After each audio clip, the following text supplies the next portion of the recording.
Record. Reload. Stream. Blinked once only. That's good. I like this new machine. It can handle things. I'm not seeing it on Facebook yet, but we'll assume it's running. That's what I have to do with Facebook or YouTube. It's like, yeah, it's probably streaming. I'll get the alert in a minute or two. So, hello, people. This is the pre-show. We're just putting the final checks to make sure that everything is working for the Technorama podcast. It is. There we are. I'm sharing. I should share. Oversharing, maybe? Not yet. TMI, Craig. TMI. Share in a group? No, just share.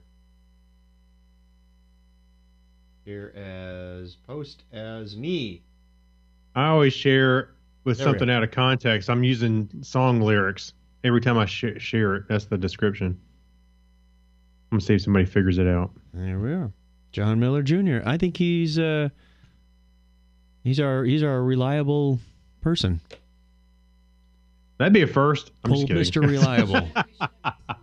That'd be a first, John. Yeah, he's been eagerly waiting, refreshing his page. Going, are they ready yet? Are they ready yet? Are they ready yet? How about now? Yeah. How about now? I suspect when they start airing Supergirl on Sunday nights, he won't be here. I don't know.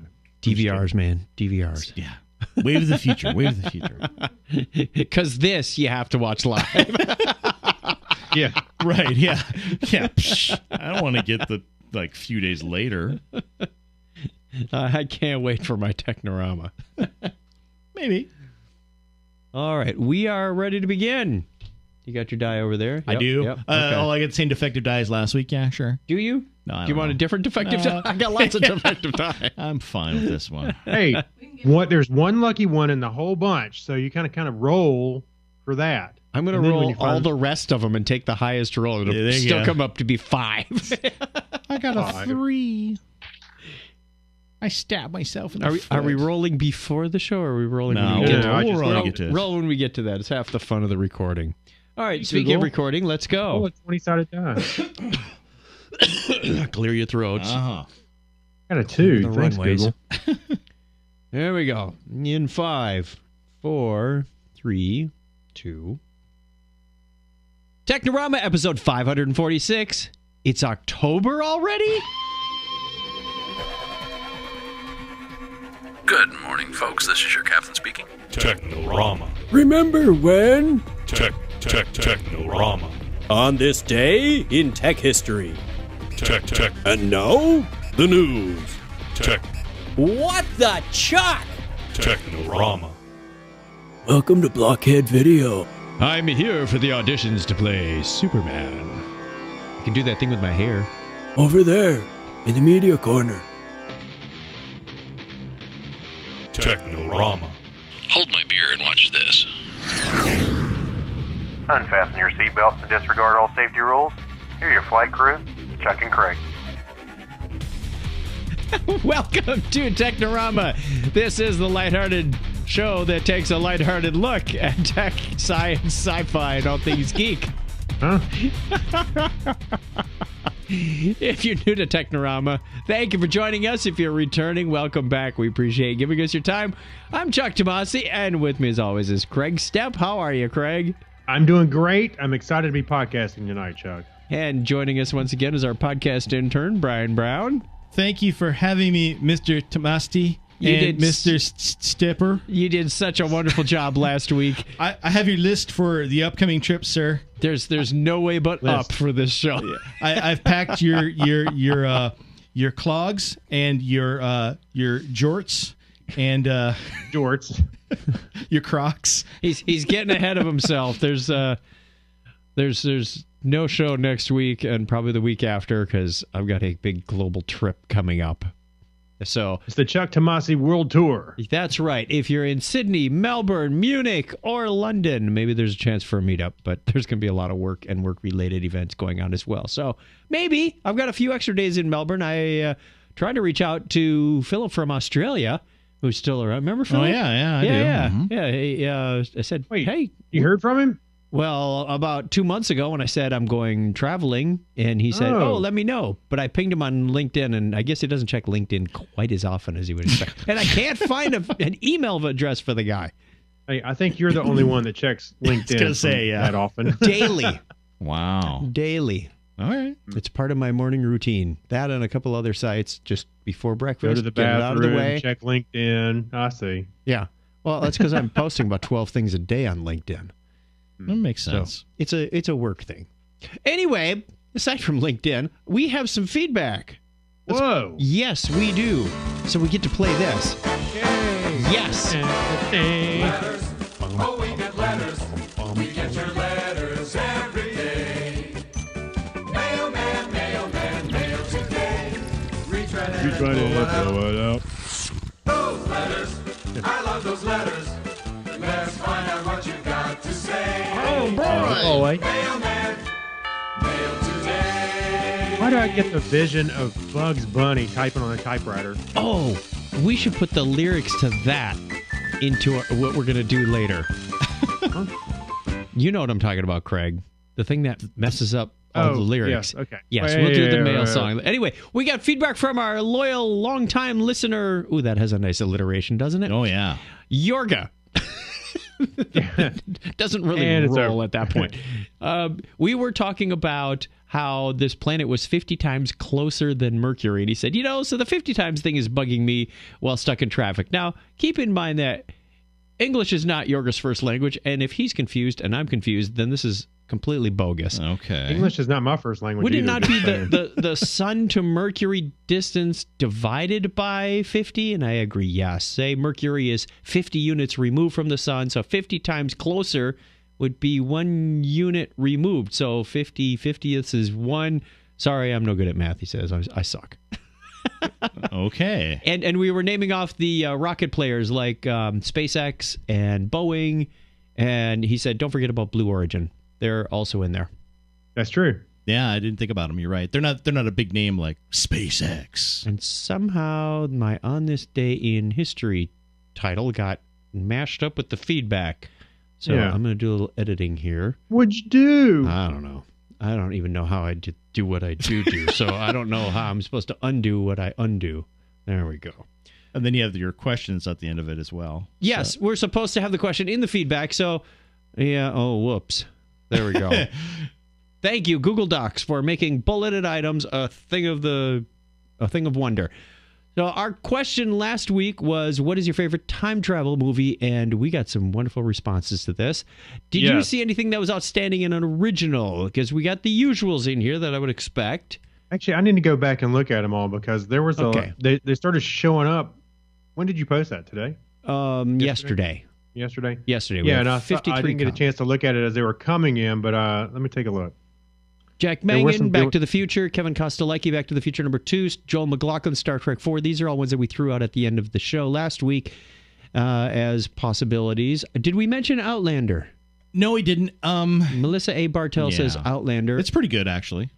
Lathrop Peterson, Back to the Future. So Planet of the Apes, that's a good one. Planet of the Apes, and there was some debate whether this was truly a time travel movie or just a time displacement or what the actual... Oh, yeah. I guess that's true. Time shift, time gap, Scott Francis had said. And I love these discussions between... This is what makes Facebook wonderful to me, is because I've got these different...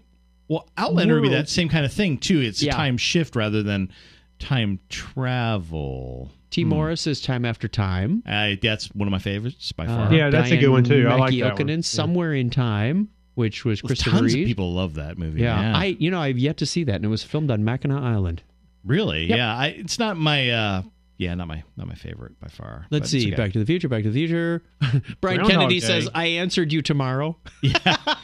Very clever. Although, aren't all movies time travel movies? And somebody else, I forgot who it was, said, my favorite time travel movie hasn't been made yet. Or it has in an alternate reality.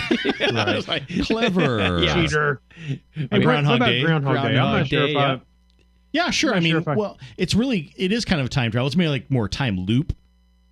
Because, I mean, it's really same day over and over again, over and over and over and over. So, stuck in time. we saw that. That means did TNG rip that off? Well, question is, which one came first? Yeah. From Groundhog Day. Yeah. My former karate instructor, Mr. Jeff J. Deneau, says Back to the Future, Terminator, and Time Bandits. Time Bandits. That's a pretty good one, yeah. Bill and Ted. Oh, Bill and Ted, definitely. Craig, didn't you say Bill and Ted at the end of the show last week? Yeah, because I was watching it on Hulu on my phone. So, yeah, no, that's where a TNG episode mentioned by Tiffany Van Boxtel, The Inner Light. I don't remember the one with the little flute. That wasn't time travel. That wasn't so much. No, time that travel. was you alternate got, history. Yeah, you got alternate timeline. You got beamed by a satellite. Yeah, but great episode. Yeah, give him that. But it did. He was living out something from the past because that world had been. That was like the equivalent of visiting the holodeck. Does Futurama count? Wow, yeah, because Fry goes from 1990. Frozen, yeah. Kinda, yeah. Okay. Primer. Not Time Cop. Got a Time Cop. Time Cop. Rob Reel says, Bill and Ted, Wild Stallions rule. It's true. Primer. I hadn't heard of Primer. Primer's pretty good, yeah. I like that, actually. Mm-hmm. Okay. Army of Darkness. Yeah, that's a great one. Because really, I guess it let's see. Anything new in here? Arrival? Oh, yeah. Spoiler alert. Planes, Trains, and Automobiles? Okay. I think someone may be stretching the limits on this one a bit. Let's see. Probably one of my favorite movies, but no. Austin Power, The Spy Who Shagged Me. Oh, The Final Countdown. There we go. That's a good one. Ooh, Interstellar. Final Countdown. Yeah, that's when the Nimitz goes through the wormhole. Time Crimes. Oh, yeah. Yeah. Cloud Atlas. Okay. Well, yeah. I don't know if it's necessarily a time travel movie because it's different lives through different times, but not necessarily. But it's the same actors, so that counts. I guess, maybe. Yeah.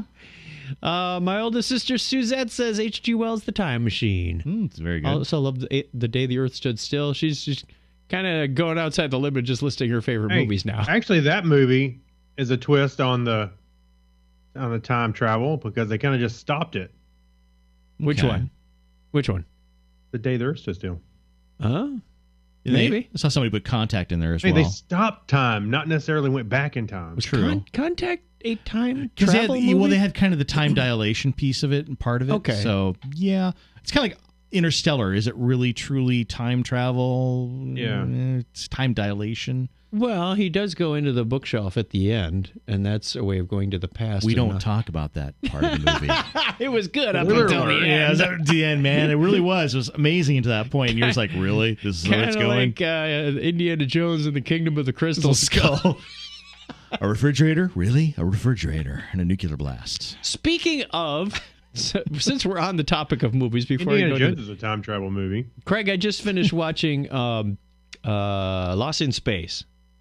The Netflix the new one on Netflix. Yeah, the 10-episode series. I haven't finished it, actually. It's pretty darn good. There's a bunch of holes in the science, but if you can get past that, like not bad. The Jupiters run on liquid methane, but yet it's liquid at normal Earth temperature. That ain't happening. Well, the other thing is the characters are similar to the ones that you're familiar with, but they are a little bit different. Yeah. Yes, the different take on them. The Dr. Smith is not really the. And there is a wonderful, wonderful, if you haven't seen it, cameo by Bill Mumy. Oh, Bill Mummy's in it. Yeah. So he was in. He did a couple cameos in the first episode, and I think there was another piece of it where they had his name badge. Mm-hmm. His security badge. Yeah, they kind of re-referenced that again. And you just want to push Dr. Smith out the airlock, don't you? Yeah, pretty much. They do so well with that character. Yeah, and the robot is not the robot you would think. So if you haven't seen it, I strongly encourage you to. I enjoyed the writing. I enjoyed the character development. I enjoyed how, we're leaving all our problems on Earth behind. Not really. You still have the interpersonal issues that everybody else has. Your humanity comes along. Right. Yeah. It's like, Dad, really? I'm an adult. I voted for the other guy. Yeah.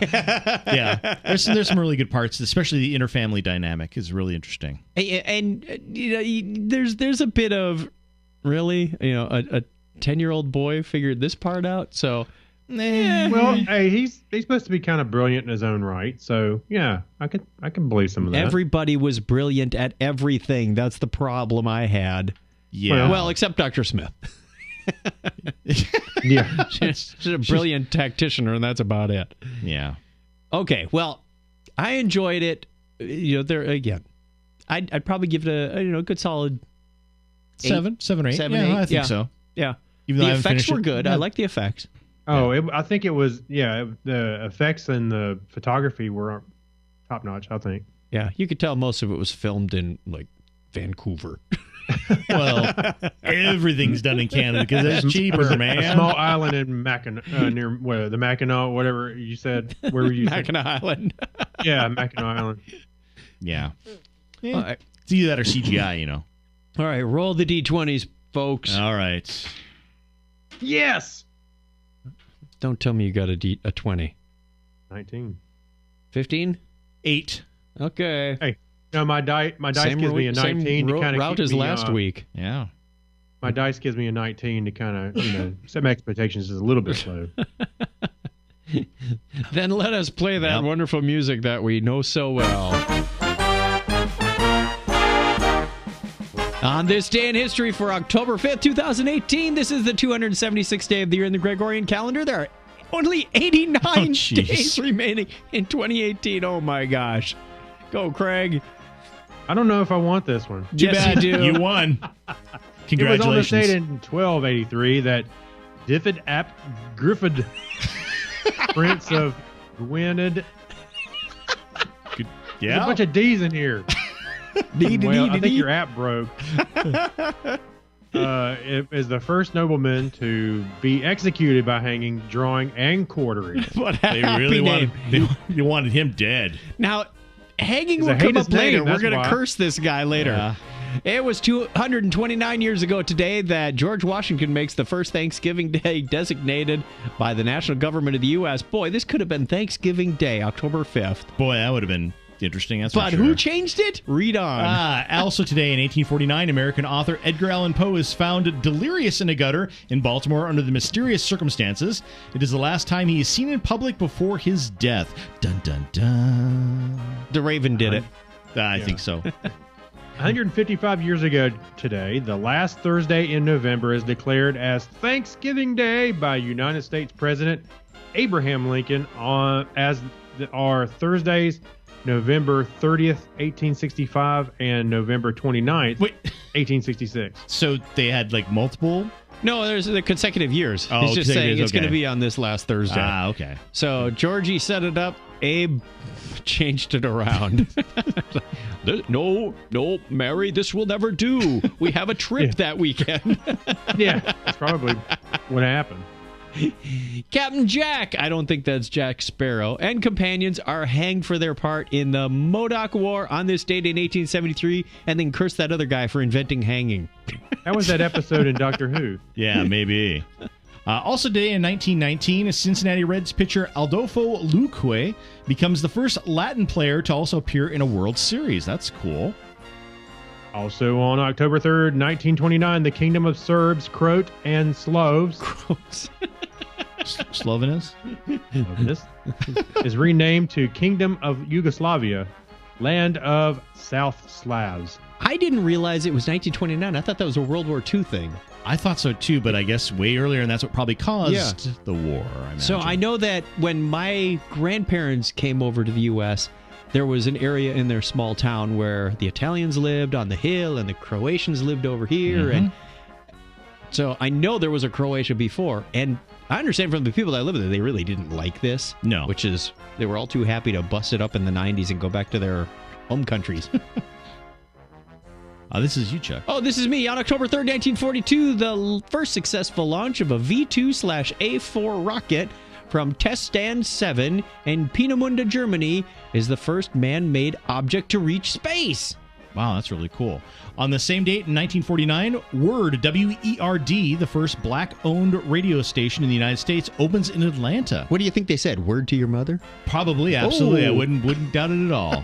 And paragraph to your sister, yo.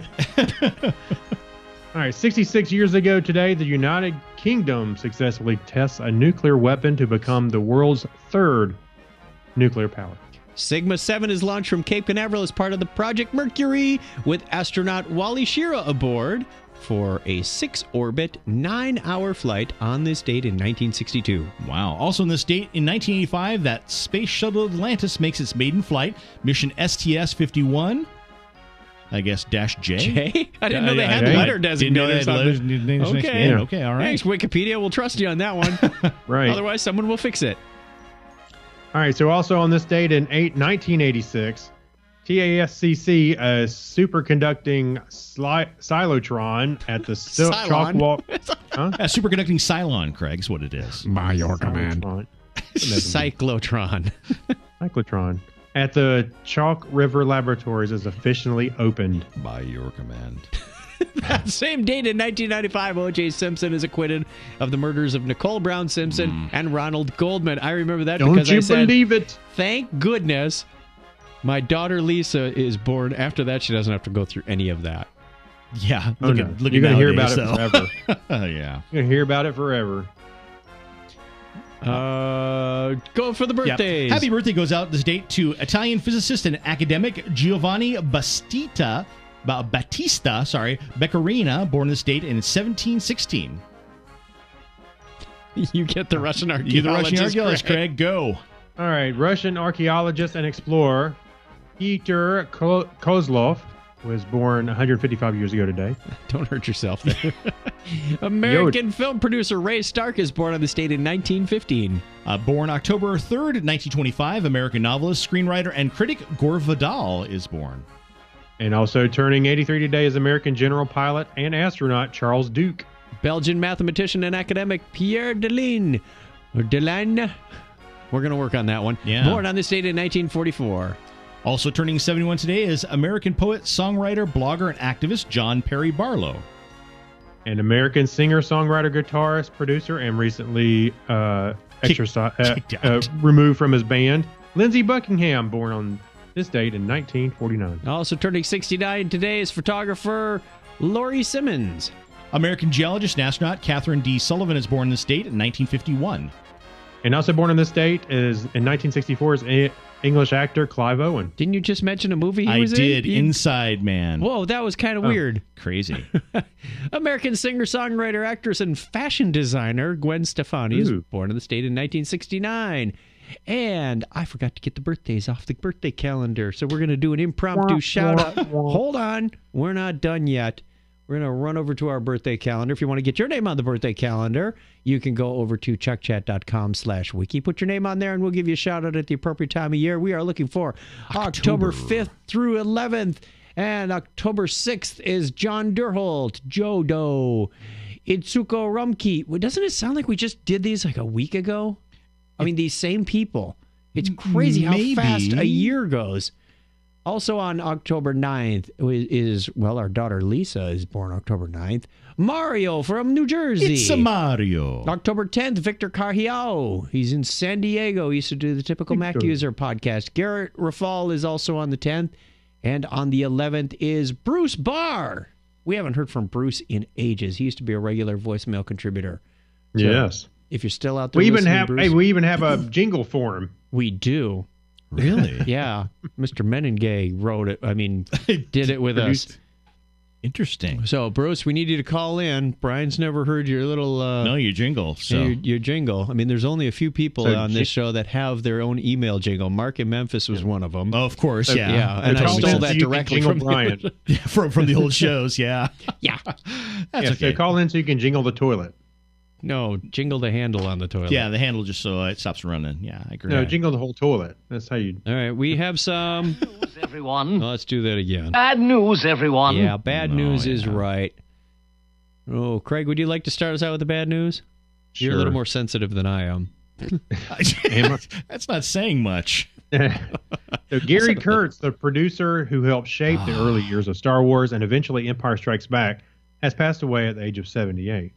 Kurtz first rose to prominence in the 60s as an assistant director and producer. Upon returning to the movie industry after serving in the U.S. Marine Corps in Vietnam, he was introduced to a future partner by Francis Ford Coppola, a young George Lucas. And Lucas and Kurt's partnership would flourish over the next decade as Lucas went on to create first American Graffiti, and then, of course, Star Wars.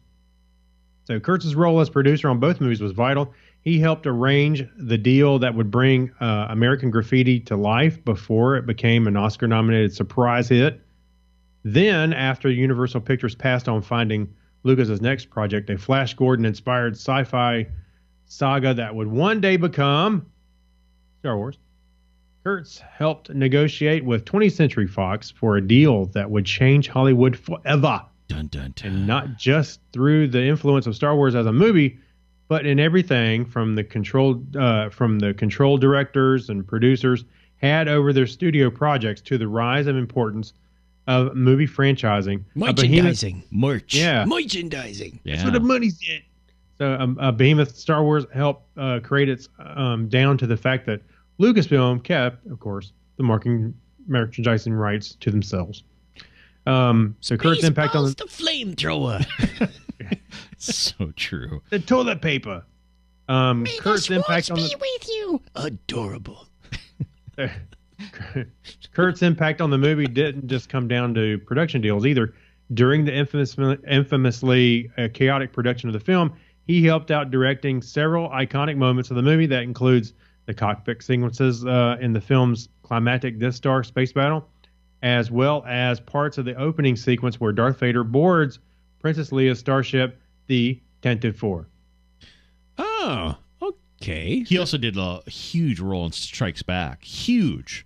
He was the big influence on that, and that's why I think Empire is the best of the movies by far, in my opinion. Of course, Mark Hamill had a tweet that says, "I've lost a lifelong friend. The world has lost a kind, wise, multi-talented artist and filmmaker whose contributions to cinema cannot be overstated.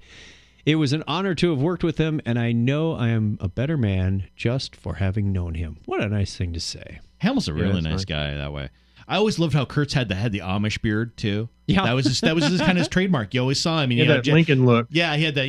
No mustache, but all the rest of it. It's always very interesting to see.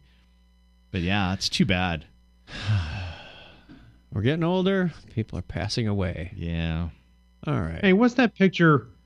There's about Mark Hamill has like 4 pictures in the tweet.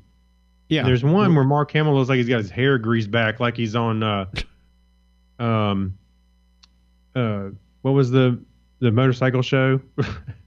American Chopper? No. not the Mayans, but the Oh, you mean Sons of Anarchy? Yeah, he looks like he belongs on Sons of Anarchy. Look at him. Maybe it was. What is that from? Maybe it's from American Corvette Graffiti? Summer. Corvette Summer. It was. I don't know if Kurtz is involved in Corvette it Summer. wasn't. You guys clearly have not seen Corvette Summer. No. I saw it once. I saw it once way back when. 25, 30, maybe 40 years ago. It was a long time. Long time ago. Yeah. Just because. Anyway. Oh, hey, Mark Hamill's in it from Star Wars. What is no? What have I done to myself? Horrible, horrible movie. Actually, did it not come out before Star Wars? Yes, it did. Yeah. That was what kind of got him into Star Wars. Yeah. Yeah. All right. We have a story from Oddity Central where this Japanese startup will quit your job for you. I'm perfectly capable of quitting my job for me, but for some reason, many Japanese people find it incredibly difficult to quit their job and prefer paying a third party hundreds of dollars to quit on their behalf rather than have to face their boss and coworkers and handing in their resignation personally. Senshi SLLC is a Tokyo-based startup founded by childhood friends Toshiyuki Nino and Yuichiro Okazaki. Ooh, that's pretty good, yeah. Threading the needle on that one. I'd like to hear Craig say that one. It operates Exit, a unique service that basically handles job resignations on behalf of OD clients. I mean, behalf of clients, typo in the article. Wow. For a fee, rather than having to tell their bosses that they can't or don't want to work for them anymore, Exit clients prefer to pay between 40,000 yen, which is $350, or 50,000 yen, $450, to have someone else do it for them. Exit's founders declared themselves surprised that so many people find quitting their jobs so stressful, but they have been more than happy to help hundreds of them through this process. This is almost like a reverse recruiter. Yeah, it's really weird. Thank you for getting me out of my old job. Can you find me a new job? There might be a hand in hand there. Like, what kind of job are you leaving? And Well, that's why I think it's interesting in the article. They say, I'm perplexed as why people find it hard to quit, but I do sense in this atmosphere it's prevalent in Japan. So it must be a cultural thing of some sort where It must be. they just don't want to do it. They don't want to face their bosses. Or a sense of loyalty to their By the boss or way- to their company. Tim Elliott's got the right answer there. He said, just stop showing up to work. Yeah, no problem. It'll be done right away, That would Done. That would not be honorable, sir. That's true. It would be very, you'd lose face. So, man, especially, I imagine, that your bosses, especially in Japan, they're, a lot of their workers are very overworked. They put in many, many hours and then just so they don't lose face, basically they have somebody else do it. I don't know. It seems weird. But, okay. Hey, if there's a market for it, knock yourselves out. Yeah, and congratulations to somebody for finding that opportunity. Yeah. All right, here's an interesting one. Artificial intelligence. Brian. Let me make sure this font is big enough. Yep. Okay, we're good. Athena Security has developed a camera system that uses AI, artificial intelligence, and cloud technology to spot guns and alert authorities. Wow. The company says because the system can recognize weapons and notify police quickly, casualties may be prevented in places where the system is implemented, such as schools or businesses. This has already been installed in Archbishop Wood High School in Warminster, Pennsylvania. Interesting. Once the system spots a gun in the vicinity, uses the cloud to send information to those who need it, whether it be a business owner or law enforcement. You can also stream footage of an event in question through an app, giving police a real-time look at what's going on and where. Users also have the option of connecting the camera to other third-party security systems, allowing it to lock doors and stop elevators. Now, there's pretty good. Because I don't know if just so you know, I want my officer sitting there looking on his phone. Yeah. Hey, Bill, check this out. Yeah, they're all sitting around. Look at this text. False positives can be a problem for computer vision systems, which we know about, misidentification of people. That would be particularly troublesome for security cameras that have the ability to alert police directly, you think? But the company claims the system's gun detection is 99% accurate. We've basically perfected this. And so we're already starting to work on fights, knives, and other crimes. We expect fights to be done in the next couple of months, at least the first version of it. Interesting. Wow. Back in 2015, a company called Nanowatt Design tried to crowdfund its gun detect camera, which used computer vision to detect firearms and text alerts to its users. It now says its security systems can be customized to detect specific threats, including guns. So, wait. It detected firearms and text alerts to its user. Warning, you're about to get shot. Yeah, exactly. Yeah, it's because you're looking at your phone and you got jacked. Wait, which user? The user of the handgun or the user It's a good of the question. camera? I don't know. It's somebody, though. Hey, you're going to see the gunman, like in the video, the gunman's going to have a gun out and he's going to get a text. Yeah. Start looking around. What? I watched the video on this, and the lady goes on to say that it not only they sell it as part of their comprehensive system, but you can attach it to other camera systems as well. And it's really a proactive system rather than finding out later and examining the security footage, because the cameras today are recording what happened. Right. So it's a camera for your security system. Right. So the idea is that they not only can spot guns, but they said suspicious behavior. So if somebody is moving in a certain way through a business, hey, they're dumping a whole bunch of stuff in this bag. What's going on here? I thought that's an interesting application of artificial intelligence. It'd be interesting to see because how many false positives for suspicious behavior? Because, it depends on what exactly would be the definition of suspicious behavior. Fighting's interesting, too. It's like, how do you detect a fight? Exactly. Versus a dance. The behavior part, just gathering. Break out in this flash mob in a 7-Eleven and see once the cops show up. We're just testing the system. The problem. I don't have a problem with identifying like a gun so much as behavior. See, when you start getting the behavior, who's going to be the judge? That's kind of It's a really big gray area, and it's going to be interesting to see how AI is able to do that. And this is kind of what we've talked about. We talked about the decisioning of AI and how it affects things, and of course the bias as well too in AI. Here's two people standing up. Here's two people that limbs are flailing and now they're on the ground. I'm pretty sure that's a fight. Yeah. So I mean, it would be after the fact for fighting, maybe, depending on how long the fight goes on for. Well, the gun part I think is cool because as soon as somebody brandishes a gun, and then at least it alerts somebody to review this, like my webcam, if I had to text motion, it'll send me a 12-second clip, and then I can review the rest of it. So you know what we could do that would speed this up even more? Is have a security system that has guns. Now we're on RoboCop territory. It just sends it out of the closet. The AI has detected you have a gun. You Citizen, please drop your weapon. You have 15 seconds to comply. It's a Twizzler.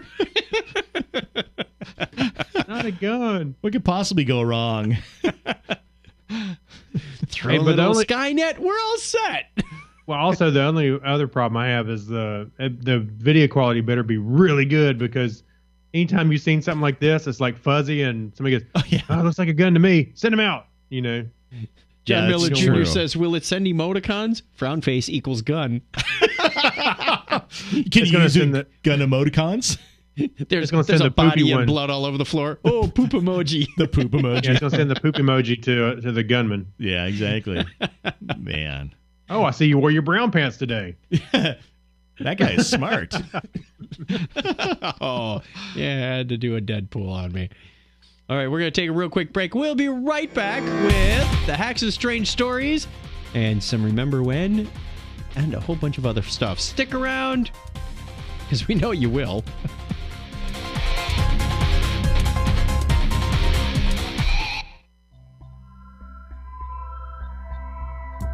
Take a facts-based journey through the cosmos with Astronomy Cast.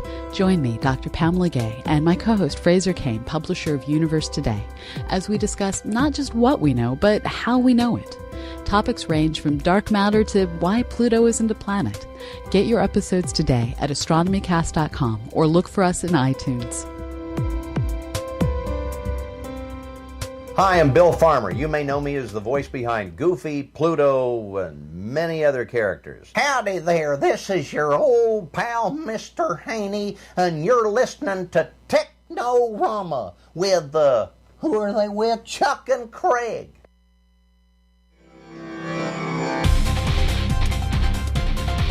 On the next article, I was trying to watch it while we were taking a break. Yes. To get a heads up, and of course, when we start talking about the article, it's going to make sense. But the kid was started to talk, and I heard, "Hey, this is Mr. Haney." I was like, "You're like, wow, that kid's good." Well, he not he speaks English, but he speaks Haney. Yeah, I was like, "What?" All right, have at it then, Craig. Okay. No, you do it. Le Nguyen Bao Trung, a.k.a. Bin, is a 5-year-old Vietnamese boy who reportedly spoke his first words in English, despite never having come into contact with the language. Today, Bin speaks and reads perfectly in English, but is only just learning Vietnamese so he can communicate with his mother. And there's a video in here where his mother's saying, "What is it?" And the kid says, "Helicopter." "What is it?" "Bulldozer." "What is it?" And she just keeps hollering at him, and then they go read through a book. It's pretty cool. Maybe he's teaching her English. He probably could if he speaks it and reads it, yeah. Born in Dong Van village in Vietnam's Ha Tinh province, Bin said his first word when he was almost 2 years old, which is roughly normal for most kids. You could say he took a while, but no one knows that was when he said his first word. It was when people noticed it. His mother, Lady Lien, that almost sounds like Lady Lien, recalls that her boy kept pointing at a calendar and saying 11. She didn't speak any English and mistook the word for mere babbling. But Bin kept saying it, so she asked her older daughter about it and learned that it meant 11 in English. She went back to the calendar and saw that it did in fact show the 11th of the month. But that was only the beginning of this unusual story. Leti Lien recently told Vietnamese reporters that she was so amazed by Bin's ability to recognize and pronounce 11 in English that she took the calendar and showed him other numbers to see if he recognized them. To her surprise, the toddler recognized and pronounced all the numbers from 1 to 30 in perfect English. After that, she went out and bought the English alphabet, as well as coloring books and children's exercise books in English. Today at age 5, Ben can read English, can name the English term for virtually any item, but is only learning to speak Vietnamese. which is good that kids are sponges and can learn languages quickly. Mm-hmm. In her interview with Vietnamese media, Bin's mother could barely hold back her tears when she asked how she communicated with her son. She didn't speak any English, and he didn't speak any Vietnamese. So, in the beginning, all they had was sign language. Yep. A lot of miming, I'm sure. Yeah, so. And there's where is it? She was. It's funny because the kid went to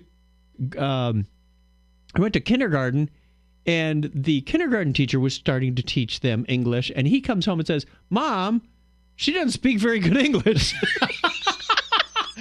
Wow. Okay. And Mom didn't understand. Right. Yeah, nobody understands him. Can you imagine being the only kid in school and he's like, man, I have no one to talk to. That'd be rough. It'd be really rough. No one understands me.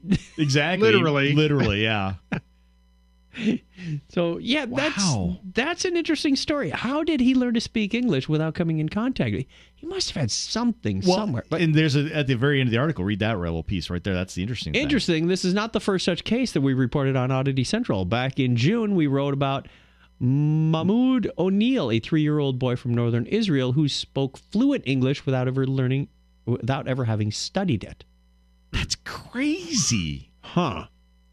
That just makes you the brain is a weird thing, man. It is, especially when it comes to language. language. Happened to me. Yeah, look what happened to Craig. He still doesn't speak English. Yeah. Or any other language, for that matter. Sure he does. Craig speaks Southern. And Russian scientists. Southern. Yeah. Sorry. Y'all speak Southern, Craig. No, y'all are the ones with the accent. Is that what it is? Okay. Whew. You got me there. You're right. That's right, Mr. Stepp. We only speak English over here. Yeah, you speak Phoenixan. Phoenixan? Yes. You're not from around here, are you? Say it with me. Phoenician. Phoenician. Okay. Let's give a shout out to the chat room while we're insulting ourselves. I see Scott Tyler, Joel Harper. We've got, of course, John Miller Jr. John Clifford was in here, at least for a while. You and me and Tim Elliott. Who else we got hanging out? Mike Robinson. Is that a friend of yours? I thought so. Me? Yeah. You know Mike Robinson? Do I know Mike Robinson? He's a listener. I know he's a listener, but where did he come from? Over there? Yeah, that in the media corner. Over there. In the media corner, yeah. So we are having all kinds of fun. If you want to hang out with us, it's Sunday night. You know what, Chuck? Fine. I'll claim him. Okay. My friend. Whatever. I feel like we're doing trading cards at this point. At this point, they're like, we don't know who our listeners are. They're those people over there. There's only 12 of them. We should know them by first name. Pick your team for dodgeball. Okay, finally. I'll take him. Fine, Mike Robinson. Jeez. Oh, wow. Oh, wow. Poor Mike Robinson, man. Right. Mike, I'll take you on my team. It's cool. We're the cool kids. There's only you and me, but that's cool. We're okay. Team Phoenix rocks. Team Intern rocks. Sunday, 9:30, if you want to be on whatever team you can get on. It's all on Facebook. Join us live. Go to our page, Technorama Podcast. Follow the page. What are you doing? You follow, you like, you join. What do you do with pages on Facebook? I forget. There's so many different social networks and so many things you do. Hug it. You hug it. You love it, and just hang out there. Call it George. Pet it, love it, name it George. Yeah. And we'll see you. You'll get the notification on Sunday. Yeah, we're going to split up into teams, shirts and skins. So not it. Yeah, definitely not skins here. That's all you, Craig. You can rock that dad bod. He's rocking less of a bod that he had a year ago. That's for sure. Let me show you. Oh, no. That's not for video, sir. No. That's for TMI. Save it for the audio show. Yeah, save it definitely. For the audio show, you can go shirtless, Craig. Right. It's no problem. All right, we have a Remember When story. How is this a Remember When story? It's new news. But it's dinosaurs. Okay. So remember when? Yeah. Remember when dinosaurs roamed the earth? Whose turn is it? Don't question my editorial choices. I think it's Brian's turn. I think it's my turn. The discovery of a new Jurassic dinosaur in South Africa shows that the transition from small two-legged creatures to the thunderously huge long-necked dinosaurs wasn't a straightforward process. Really? Introducing the Ledumandhadi mafube, an early Jurassic dinosaur whose name means giant thunderclap at dawn in the African Sesotho language. Sure, we'll go with Sesotho. Yeah, sure. Partial skeleton is quadruped prosauropod, a distant relative of the giant long-necked sauropods like Brontosaurus and Diplodocus. There we go. I thought Brontosaurus was a Please, fallacy. come Was on, it a Brian. Brontosaurus or a no. Camarasaurus? I didn't think Brontosaurus was a real thing. But we'll I guess it is. Okay. I was found sticking out of a cliff near Clarence. Whoops. Ad. No thanks for that ad. I don't want to sign up for Gizmodo today. A town that's close to the border of South Africa and Lesotho. This beast thundered across the early Jurassic landscape around 200 million years ago, which, Craig, you remember that, don't you? It's right on the corner. I was there. Yeah, which is 40 to 50 million years before the giant sauropods made their first appearance. Really? Yeah, so this beast was around way before the other beasts. The lead author of this new study, Jonah Shoshwane, all right, and Blair McPhee from the University of Witwatersrand in South Africa, say the discovery of such a large early Jurassic creature came as a big surprise, obviously, because we're all like, what? Huh. So when Blair and I were doing field work, we had to jackhammer into the side of a cliff to dig out the femur. This is Schweiner. We didn't know what was in the cliff until we started digging, and we began to realize how big the thigh bone was. It dawned on us that this was truly a gigantic animal. Wow. My grandma, what a big thigh bone you have. It is. It's pretty good. They, estimated the specimen was around 14 years old when it died. Huh. It reached its full size of... How do they know how old it was? You count the rings? Yeah, pretty much. They do. They carbon dated or other types of dating. They carbon dated, right? Yeah, they the do all sorts carbon of... date tells you that it's 200 million years old. It doesn't tell you that it died at 14. Right, but then they probably figured out that, what the growth scale was on it, but I don't know. Yeah. Well, yeah, you can look at fusing of the bone joints and must be. You can look at the bones and kind of figure that but out. That was a long time ago, and animals changed. Well, yeah, and also that it's fossilized too, so it makes you really wonder how they really narrow it down. That's what I'm wondering. Yeah, I'm thinking maybe they're kind of ballparking it. Okay. How big was it? It was 12 tons. Okay, and that's its full size, which is basically 24,000 pounds. But of course, it's not as big as the 70-ton sauropods that would have come later. Okay, but it was bigger than anything preceding the Triassic period, which is to offer like basically the Ingentia prima, which is weighed between 7 and 10 tons. So basically, an elephant weighs 6 to 7 tons. So it was about twice the size of an elephant. Yeah, so pretty good size. That's a pretty decent size animal. Yeah, it's pretty cool though. There's a collaboration between South Africa, UK, and Brazil. Shows that the dinosaur was also a quadruped, but it lacked the column-like legs that would appear later on in the giant sauropods. Oh yeah, these are kind of bowed out. Well, the front ones are kind sort of odd-looking elbows. So, yeah, the article has basically an artist's rendering of what it looked like. You got to wonder how accurate this is because they only had a few bones based on that little map we had. They really didn't have that many, but I mean, I'm sure What? Actually, that picture they have there, I know it's the bones, but it looks like that. Here's the cuts of the cow meat. Yeah, it does. Here's where you get yourself a good flank steak, man. The chuck comes from over here. Yeah. Got to get your next shoulder. It's the Boston butt over here. Yeah, true to human form, we've already just identified the cuts of meat on this thing. Lots of good information on that. Yeah, it's pretty interesting. I mean, we like dinosaurs. Yeah, they didn't. I mean, what, 2, 4, 6, 8, 10, 12 bones, something like that they found. So mostly from the spine. It looks like, mostly big chunks of spine. So it's curious. And they did have obviously the thigh bone. So that sucker's huge. Look at that thing. If I was walking through the woods and I came across any of those pieces, I'd just keep walking. Or more rocks. Yeah, you would know. Well, the fact that they were it's like, how would you even know that was a piece of a bone? Well, I mean, obviously they were looking for something, and they actually happened to find it sticking out of the side of a cliff wall, I assume. So, I mean, they were probably digging around in that area. Got lucky. Still lots more to discover out there, kids. We haven't found all the types of dinosaurs there were. Hey, Scott Tyler says it tastes like chicken. Thunderclap at dawn.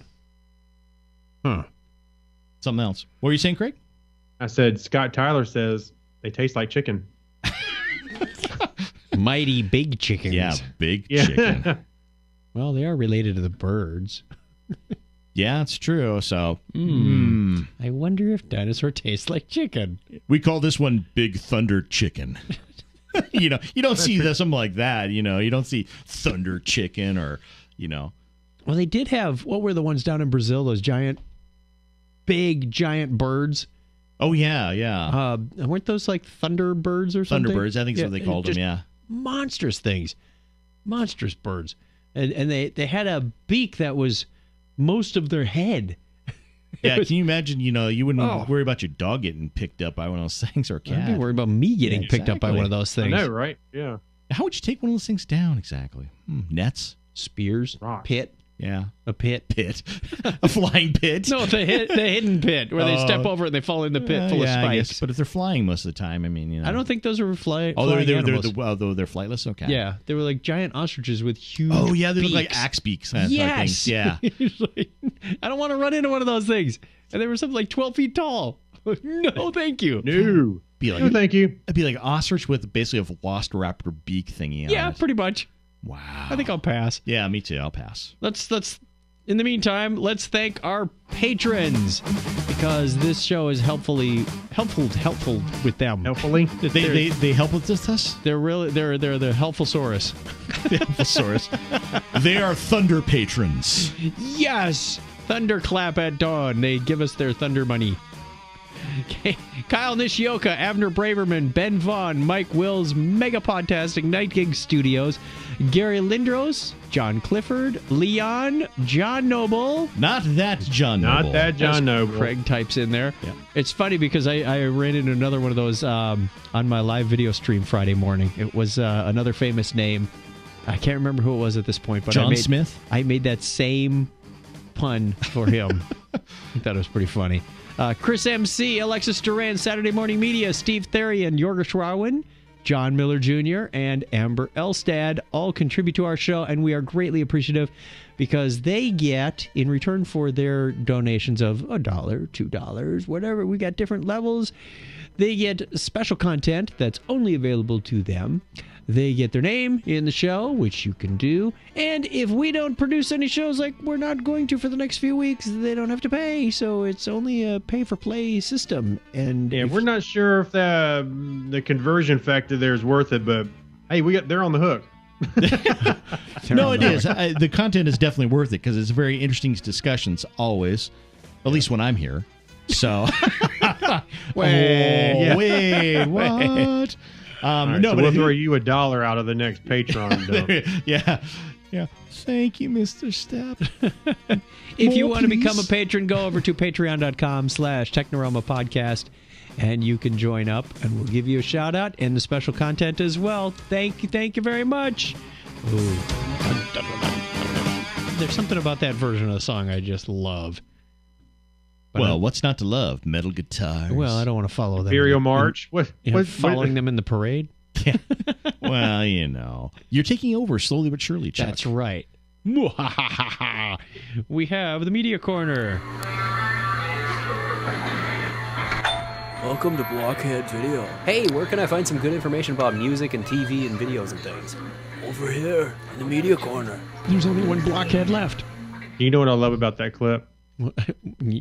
There's many things I love about it. What do you like? That's Chuck's voice 15 years ago. 14 years ago. 13. And yours as well, dude. And I can still do both voices. Yeah. That's the impressive part.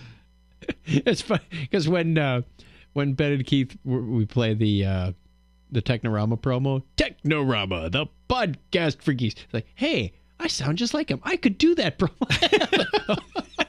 Jeez. Pretty sad. That is pretty funny. All right. We have a video clip of Jeopardy. If you're not a Jeopardy watcher, that you're a gamer, right? I am, Brian? Definitely. You're a gamer. Well, they had some pretty sad ones in the category. Did you see this? Yes, I did. It was like, oh. Okay, there was. So I'm not a big gamer.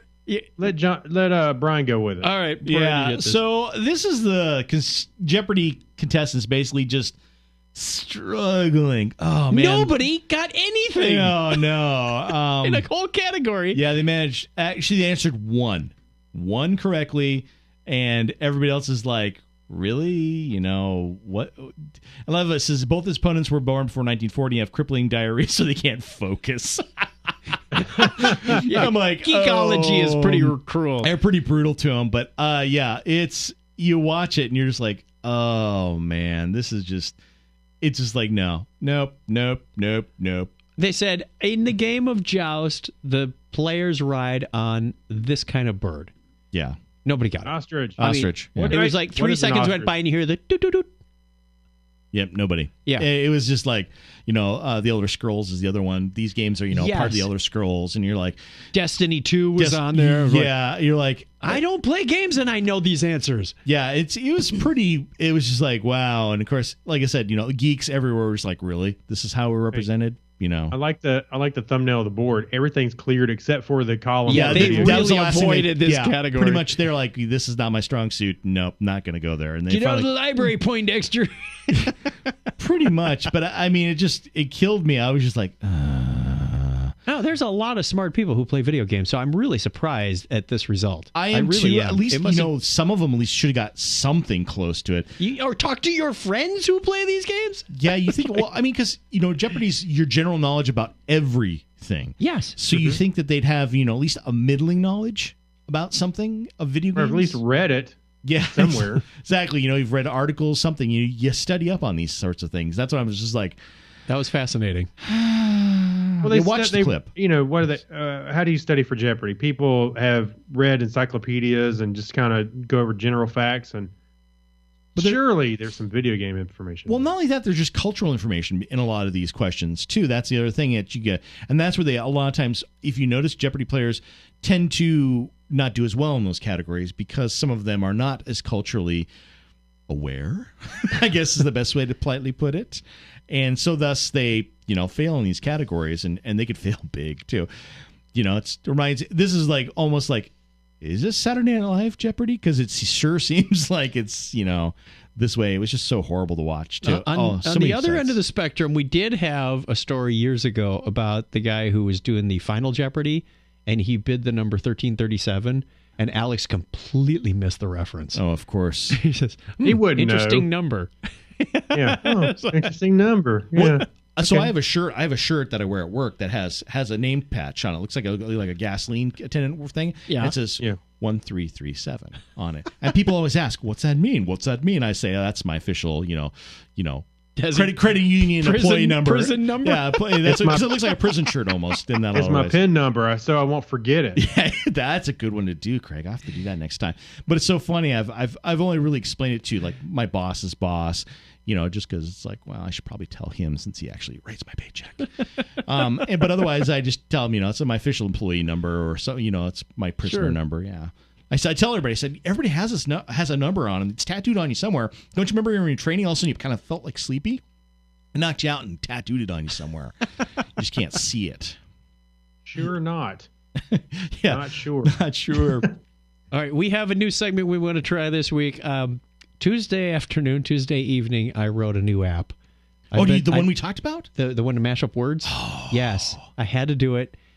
Brace yourself, Brian. I've been toying with this idea for a couple of years. The girls and I did it at Christmas. We would take Christmas songs and we would go to Google Translate and we would translate through about 7 different languages and then back to English and see what comes out. I did this at Jack Mangan's pre-wedding party celebration. We were doing some gaming and I was doing this. So I said, with a simple REST API, I could do this fairly easy. So I did. And I would like to read the first part of Green Eggs and Ham as translated from English to Vietnamese to Telugu to Tamil, then to Swahili, Greek, Canada, Lithuanian, Albanian, and back to English. And it comes out rather dark. Rather dark. I am the same. I am the same. Sam Nihu watches. Sam Nihu watches. I do not like it. Sam Nihu watches. You like green scales. I do not like it. Sam Nihu watches. I do not like it. Green scales. I like it here or there. I do not like it here or there. I do not like it everywhere. I do not like it. Green scales. I do not like it. Sam Nihu watches. I like it. House. I like House. it with your mouse. I do not like it. The main page. Main page. That really didn't translate well, and I'm not sure how we got there. I do not like it with your mouse. I do not like it here or there. I do not like it everywhere. I do not like the first eggs and the flesh. The flesh. Later they go on to refer to it as eat green and gourmet eggs. And there's another one. Where was it? I do not like it. The first eggs and flesh. Where was it? There was one where they referred to it as. Oh, where? I gotta find it. The car is not believed by me. It is not dark. Not in the tree. It's not. Yeah. The car is not believed by me. And it actually rhymed. That's a part that amazed me. Where I will not eat them in the boat. Oh, I like the first eggs and pigs. There was another. Oh, there it is. That feeding my baby. I'll do it. Green cellulose beef. Thank you, Samney who watches. Excellent. That is really good. So we are trying this out. We've tried some song lyrics. Some work better than others. Some don't translate at all. It's like this thing gets to English and says, let's try Malaysian. No. Let's try Hebrew. No. Let's try. And I give it 5 tries on any language and then it gives up. Oh, so it auto-picks the languages. It's randomly picking them from 63 different languages in Google Translate. Okay. So it randomly picks these, and I can tell it to translate 3 times and back to English. I can 8 times back to English, 10 times back to English. Or we can just call a voicemail and leave a message and just see what happened. Because munges up the give them the voicemail. All right, it'd have been a lot quicker than you writing an app to do it. As a bonus preview, it timed out because I was not doing anything for 30 minutes. As a bonus preview, one of my favorites that I love to translate, and it comes out different every time, of course, is Rudolph the Red-Nosed Reindeer. So wow, you did a bunch of things. One of the first ones that I was just doing this for fun. This is what I do. Wait, so this goes to what languages? Same languages? This one I did it before I put in my lister thing. Oh, wait, I can tell you. It went English to Latvian to Bengali to Polish to Malay to Catalan to Turkish to Afrikaans and back to English. So, Rudolph Reindeer Red, very shiny nose. And did you see, also tell me that you shine again. The rest is behind. He uses laughs and names his names. Never let poor Red join any Rendian game. Reindian game? Reindian game. Yeah. This is my favorite part. Fog on Christmas Eve, say St. Nicholas. Rudolph very bright of the nose. Did you tell me my fish today? Then he likes gypsum. like tears of joy. Red with red ribbon. You have to go to history. Rudolph Reindeer Red, very shiny nose. And did you see? Also tell me that you shine again. The rest is behind. He uses laughs and names his names. Never let poor Red join any Reindian game. Fog on Christmas Eve. It kind of repeats. Will you walk on this page this evening? Then he likes gypsum, like tears of joys. Rudy Red Beans. You have to go to history. Yeah. It sounds like he's late for class. Wow. Isn't that twisted? What other things did you? I want to see what the other things you kind of went through there. All right, I had some other songs in here. There were some better parts. There were some bad parts. Wild thing. Oh, the middle part of Red Red Wine when they talk about the line broke, the monkey did. We just did that part. So it normally goes. Where is it? Red Red Wine. You make me feel so fine. You keep me rocking all the time. It make me feel so grand, like monkey pack and riz upon. Yeah, where's the monkey? Here it is. Monkeys are flavors filled with Fumjupalopolis.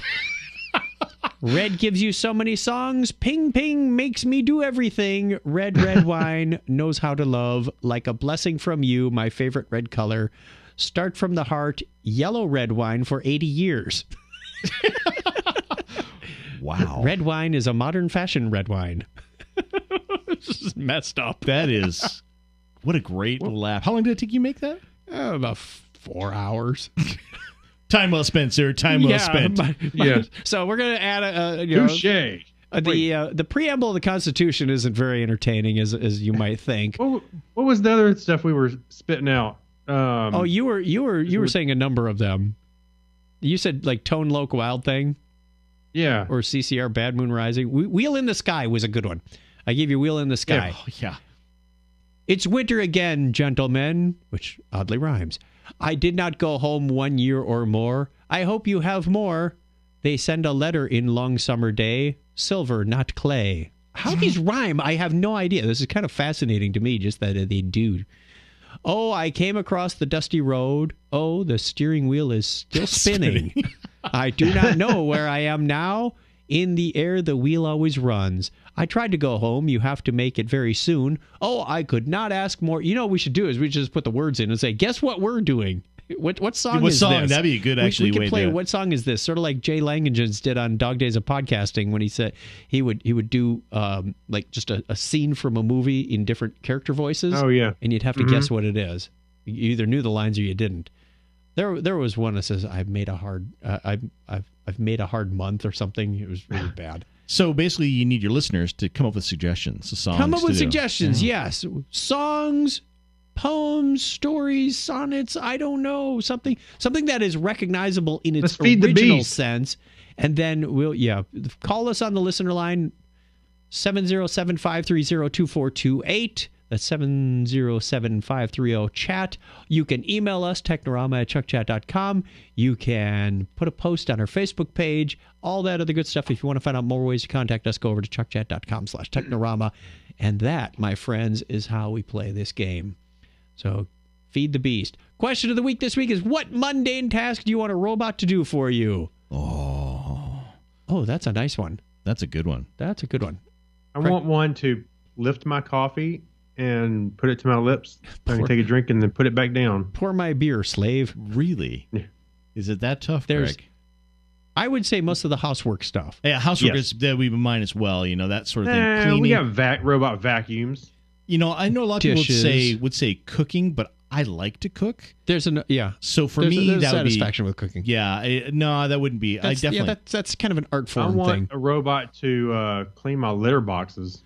Definitely. They have mechanical litter boxes, but I don't work very well. No, they don't work. One. They all I think suck. Scott Tyler has one. I thought he said it worked pretty well. The only way to really do a litter box is to get yourself a nice scoop and get in there. There's no workaround. Yeah. Well, and that's the thing is, you know, if you have cats like Chuck, your cat, and my cat, who leave these big old piles, in there, what happens is the scoop can't get enough oomph behind it, and then it just kind of resets itself, tries again, resets itself, tries again. The scoop is bending because it's so heavy. Oh, I've had it actually just, you hear it pop in the gears, pop, pop, pop, pop, and I'm like, oh. Yeah, the electric one? Yeah, not so much. I get that. Now, I wouldn't mind have a robot to do prep work for cooking, the chopping and that sort of thing. That would be good for me. But cleaning, yeah. Yeah, it's called a food processor. No, not exactly, sir. To chop it up. That's what we should call this app that I just made. It's like a food processor crossed with a word processor. It's called the blender. Takes the words and smashes them all up. I couldn't think of a better name, so I just call it the Word Masher. What was the name I think came up for it? You had Word Masher 2000. Sound Crusher. There you go. Sound Crusher 2000. Sound Crusher. But it's not just songs anymore. When somebody said Dr. Seuss, I went, "Oh, that's brilliant. We got to see what happens." The language mutilator. The mangler. Mangler. We'll just call it Babble On and On. Babble On and On. That's a pretty good one, too. I like that. Tune in next week for another, or next time for another one. Yes. Well, there you go. Ask your listeners, name it for us. What should we name this app, this Frankenstein monster that Chuck has created? Mike Robinson said Song Juicer. Song Juicer. Well, but it's just not songs. That's the thing. So you do multiple things. So Word Juicer. There we go. Juicer. The language juicer. Word Juicer. Lex Juicer. Word Up Juicer. Alexa, mangle these song lyrics for me. Okay, coming right up. Yeah. And I think on that note, that takes us to the end of the show. Let's play that ending theme. Oh, sweet, sweet sound. No, we're going to have to take that voicemail song. Letters. Oh, we get letters, and we're going to mash that up. There you go. I think that's a good one. And then we're going to sing it that way next time. So send us some feedback. We want to hear from you. You can find out more at chuckchat.com/Technorama. It's got links to the podcast, to the videos, to news stories, to everything you need to get in touch with us. You can find it all there, so I'm not going to read it all for you on the end of this show. Brian, thank you very much for joining us again. Thank you for having me, as always. Craig, thanks for all the hard work. Yes. Teamwork. And thank you for your hard work and coding the word juicer or whatever we're calling it. the word bleeder. I like the mangler. Until next time, tell a friend about Technorama and give us a binary high five, Craig. 101. I wasn't sure what signals. There you go. He doesn't speak Vietnamese yet. Yeah. Working on it. Done and done. Ran a little long, but that was fun. Yeah, it was good. We'll find more things to run through that. Oh, yeah, definitely. Movie quotes. Movie quotes, I think, would be a good one. Yeah, take famous movie quotes. That would be really hard. Yeah. I definitely like the idea of then read off the mangled bits right, and then have them guess it. Do you know a movie quote well enough, that we could translate it? I was thinking Rutger Hauer's speech at the end of Blade Runner. Let's take something from Star Wars. This was your father's lightsaber. Well, no, or say something like, he doesn't like you. I don't like you either. Yeah. Well, be careful. You be dead. He doesn't like you. Yes. I don't like you either. Hey Chuck. All right, when we close the stream out, yes. Are you ready? Are we ready? Okay. Bye, stream people. Thank you very much for watching, and we will see you again in a few weeks. We'll tell you what happened to the Star Wars quote. Hasta luego. He says, I'll be careful.